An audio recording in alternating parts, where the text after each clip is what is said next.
Yes sir, आज आइए एक और टॉपिक के क्वेश्चन है डिस्कशन के ऊपर। रिटर्न ऑफ इनकम का टॉपिक है आज। जी हाँ, रिटर्न ऑफ इनकम एक ऐसा चीज जिसको आप लोग हाथ नहीं लगाते हो। ये गलती इस अटेम्प्ट में मत करना।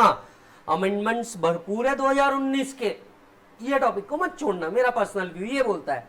आइए, can individual who is not in India verify the return of income outside India? Is there any other option? Verification of return का सेक्शन है बेटा 140। वेरिफिकेशन ऑफ रिटर्न वाला सेक्शन है बेटा 140, जो कहता है भैया अगर एसएससी इंडिया में प्रेजेंट है तो SSC will verify the return. अगर इंडिया में एसएससी अवेलेबल नहीं है तो कोई भी ऑथराइज पर्सन कर सकता है। तो इस केस में कोई भी पर्सन जो ड्यूली ऑथराइज होगा, पावर ऑफ अटर्नी होल्ड कर रहा होगा, वो रिटर्न को वेरीफाई कर सकता है। As per section 140, return of income can be verified by individual even if he is absent from India. Hence, an individual can himself verify the return of income from a place outside India. Alternatively, any person holding a valid power of attorney and duly authorized by individual can also verify the return. However, such power of attorney should be attached along with the return. Question number 2. Enumerate the circumstances in which an individual assessee is empowered to verify his return of income under 139 by himself or other person. C. Generally himself. Where he is absent from India, assessee himself or person duly authorized. Mentally incapacitated होगा तो उसका कोई guardian या duly competent person. अगर for any other reason it is not possible to verify, a person duly authorized by him. In any other circumstances, individual himself needs to verify the return. Question number 1 की बात करो या question number 2 की बात करो, दोनों भी हमसे वेरिफिकेशन ऑफ रिटर्न की बात कर रहे थे।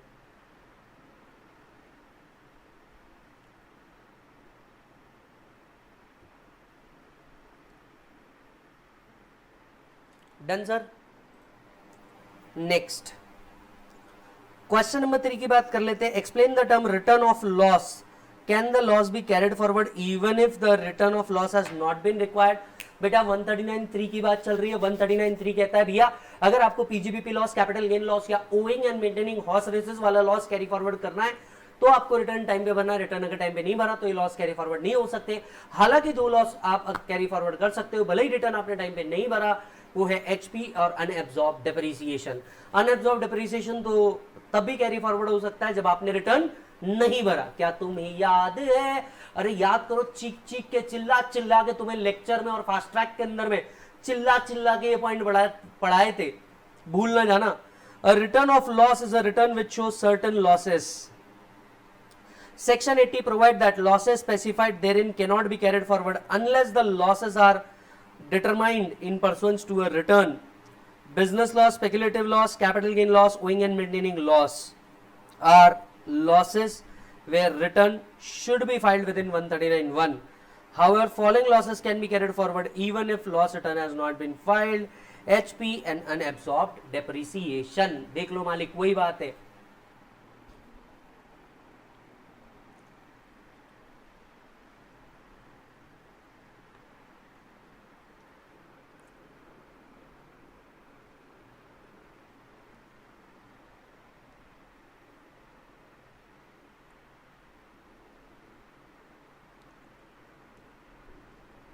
यस सर, बहुत बढ़िया।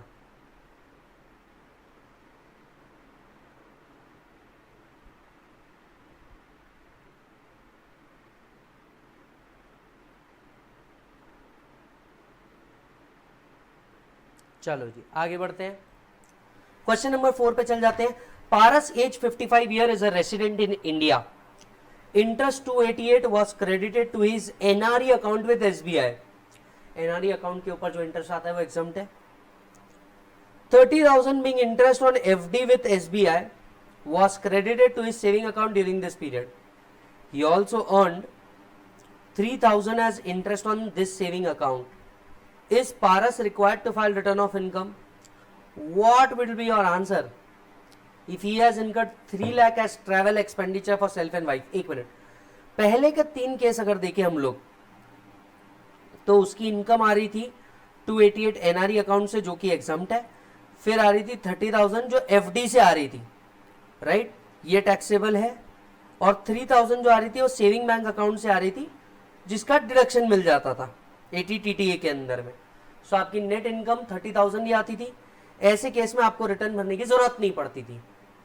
हालांकि अगर आपका ट्रैवल एक्सपेंडिचर, याद कर 7th प्रोविजो टू 139, अगर तेरा ट्रैवल एक्सपेंडिचर तेरे ऊपर या किसी और के ऊपर 2 लाख के ऊपर जा रहा है फॉरेन ट्रैवल, सॉरी, तो 2 लाख से ऊपर जा रहा है अगर आपका, या आप किसी के ऊपर खर्चा कर रहे हो तो foreign travel, cost on travel के ऊपर, तो फिर ऐसे केस में आपको रिटर्न भरना है, चाहे आपकी इनकम बेसिक एग्जाम्पशन लिमिट से ऊपर हो या ना हो, कोई लेन देन नहीं।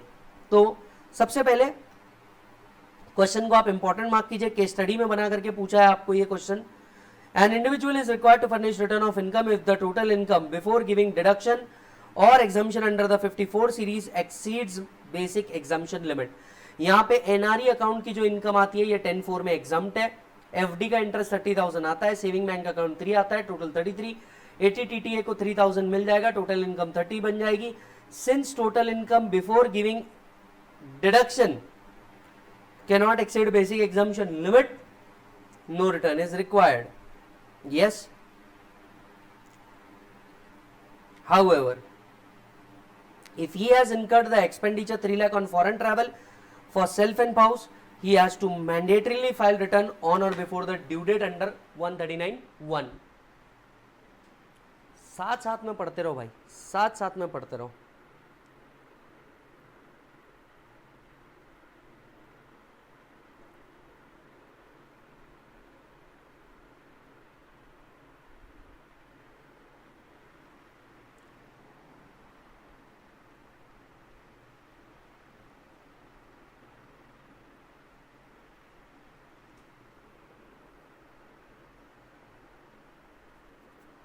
यस प्रभु, आगे आइए। Question number 5, explain in brief with reason whether the following return can be revised. क्या नीचे दिए गए रिटर्न रिवाइज हो सकते हैं? पहला बिलेटेड रिटर्न। एवरीबॉडी, आज तुम्हें तुम्हारे किताबों की कसम जवाब दे देना पड़ेगा तुम्हें। क्या बिलेटेड रिटर्न रिवाइज हो सकता है? यस। क्या रिटर्न ऑलरेडी रिवाइज हो सकता है? यस। क्या लॉस रिटर्न रिवाइज हो सकता है? यस। तीनों रिटर्न रिवाइज हो सकते हैं। 139(5) लिखना पड़ेगा, return can be revise. A return filed under 139(1) और 139(4) can be revise by the end of assessment year और before completion of assessment whichever is earlier. Yes और नो? तो within the time limit आप कोई भी return revise करें, belated return revise हो सकता है, लॉस रिटर्न रिवाइज हो सकता है, रिवाइज रिटर्न रिवाइज हो सकता है। तुम्हें याद है ना, तुम भूले तो नहीं हो ना? यस, तुम्हें याद है ना, भूले तो नहीं हो ना? बस वही पॉइंट तो यहाँ पे दिया हुआ है।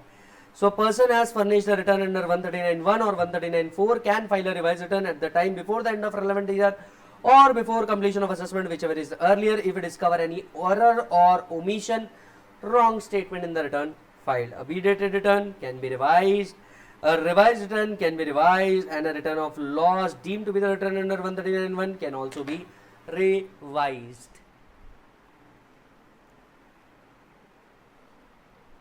एक बार आपने सर ये पढ़ लिया मेरे साथ, आपको बिल्कुल ये जवाब ऐसे लगेंगे कि यार क्या ही था इनमें।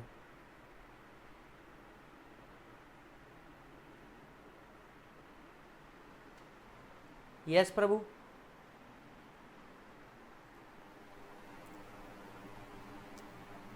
क्वेश्चन नंबर 6 के ऊपर चले जा रहे हैं हम। Hetal an individual engage in the business of the beauty parlour got her books of accounts audited. Her total income is 635. She wants to furnish return from TRP. ओ भाई 139B याद आ रहा है तुम्हें? इन्हें हमारा फिनिश प्रोडक्ट नहीं चाहिए, इन्हें हमारा रॉ मटेरियल चाहिए वाला बकवास स्कीम 139B बकवास scheme of filing the return of income. हाँ, बस उसी पे बेस्ड है। क्या ऑडिट वाले टीआरपी से अपना रिटर्न भरवा सकते हैं? हमारा जवाब है नहीं। नॉन रेसिडेंट क्या टीआरपी से रिटर्न भरवा सकते हैं? Answer is no. जिसका ओरिजिनल रिटर्न ही टीआरपी ने नहीं भरा, क्या रिवाइज रिटर्न उसका टीआरपी भर सकता है? अरे ना ना ना। सो इसका आंसर भी क्या आएगा? ना ना मुन्ना ना।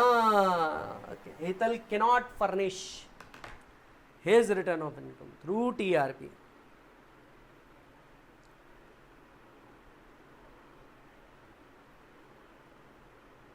यस प्रभु।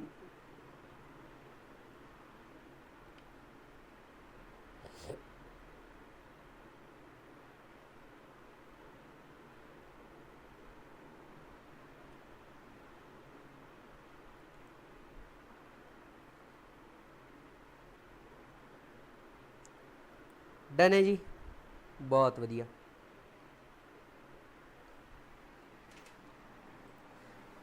क्वेश्चन नंबर 7 भाई साहब सेल्फ कर सकते हो, एक क्वेश्चन सेल्फ कर लो। क्वेश्चन नंबर 8 के ऊपर आ जाओ। Mister Vineet submit his return of income on 20 September 2021 for the assessment year 21-22 consisting of income under the head of salary, HP bank interest. In January 22 he realized that he has not claimed deduction in respect of interest income. He want to revise his return, can he do so? Would your answer change if he discover this omission on 21/4/2022? Concept काय के ऊपर based है? Again इस question को important mark करो, case study बना करके पूछा गया है कि भैया बताइए क्या अपना रिटर्न वो रिवाइज कर सकता है क्या? अगर मैं बात करूं, आप बात कर रहे हो प्रीवियस ईयर 2021 की, आपका असेसमेंट ईयर हुआ 21-22, राइट? आपके लिए last date of filing the return हो सकती थी, बिलेटेड रिटर्न भी आपके लिए हो सकता था 31/3/2022। रिवाइज रिटर्न का भी सबसे बेस्ट टाइम था 31/3/2022, that is by the end of assessment year, assessment year का एंड। तो यहां तक के तो आपने रिटर्न भर दिया, तब तो ठीक है। क्या आपका आंसर चेंज हो जाएगा अगर 21/4/2022 को आपने रिकवर किया? 21/4/2022 को अगर आपने डिस्कवर किया आपकी कोई गलती, वो गलती नहीं सुधर सकती, वो हो गई टाइम बार्ड। वो क्या हो गई बोलो जल्दी से? टाइम बार्ड हो गई, अब उसका कुछ नहीं हो सकता जीवन में।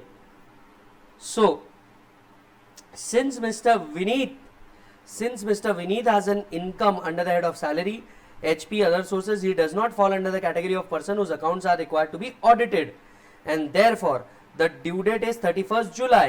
Mr. Vineet has to submit the return only on 12/9/2021. The said return is a belated return. Under 139(5), a return filed under 139(3) or 4 can be revised. Thus, a belated return can be revised latest by 2022.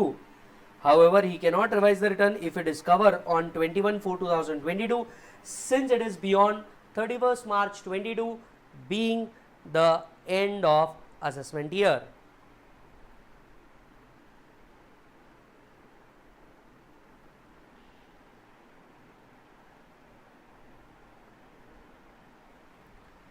Question number 9 is an easy one, self करिए।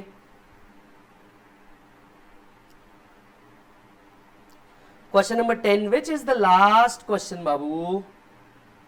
State with reason whether the return of income is to be filed in following cases. क्या return of income in cases में फाइल करना है क्या?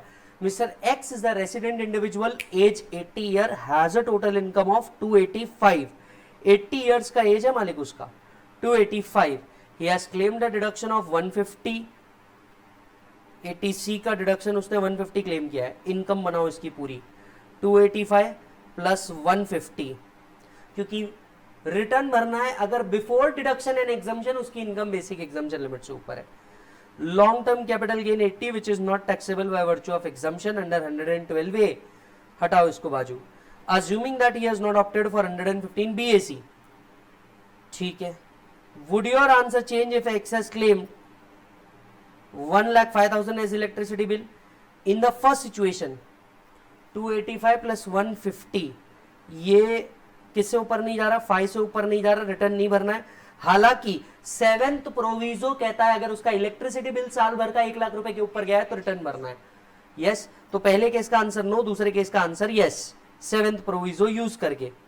No is not required to file the return. As per 139(1), every person whose total income without giving effect to Chapter 6A exceeds maximum or not chargeable to tax, then is required to file return if the income exceeds basic exemption limit. Here, they are not required to furnish the return as the total income is 435. Yes, the answer would change. 6X has incurred an expenditure of exceeding 1 lakh towards consumption of electricity. In such case, he would file return on or before the due date under 139(1).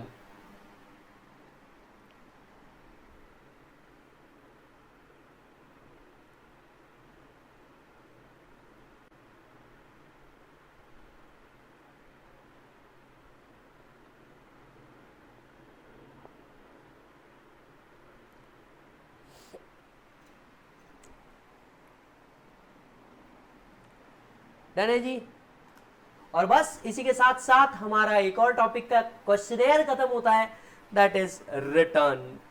Yes और no बेटा, आपको sir बने रहना है, question solve करने हैं, जितना practice हो सके उतना करना है। मैं तो कहता हूं ये जो क्वेश्चनेयर बुक है, सबसे पहले इनका क्वेश्चन देखो, आप आंसर देखो, क्या क्या पॉइंट लिखने हैं उसको एक बार रजिस्टर पे ट्राई करो। कहीं अटक जाओ तो ये वीडियो को देखो।